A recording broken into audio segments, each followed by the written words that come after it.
Morning. It is February 6th, 2017.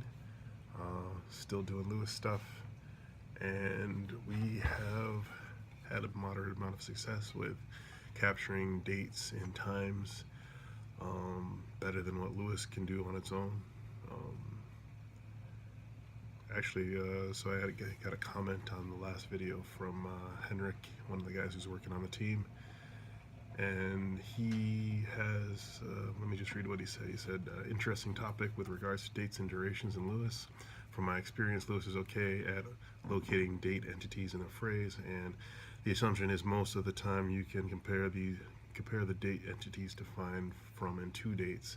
So if we're building something common, it should improve this aspect, like from and to date is resolved based on phrase.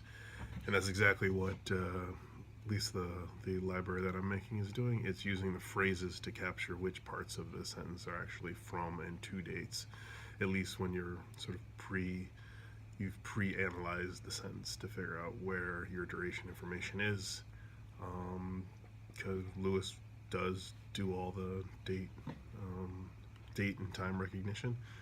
And also it's like I'm not trying to just do something that's okay for recognizing dates. I'm trying to do something that's almost perfect. So if you as a human being can say something to somebody else, then Lewis should be able to understand everything that you're saying. At least that's the goal.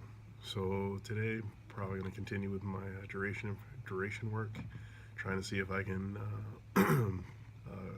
use the tool that I've been creating to add more, to create templates so that people can generate utterances more quickly based on simple sentences, and then perhaps even dive into another area for destinations, like to and from destinations, when you're looking for those geographic information.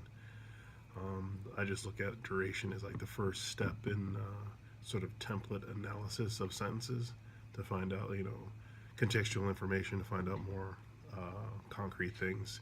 Like to and from dates are good. Like to and from destinations would also be good. But it's like those prepositions, at least in English, which define what like really important information. So we'll see how that goes today. Cool.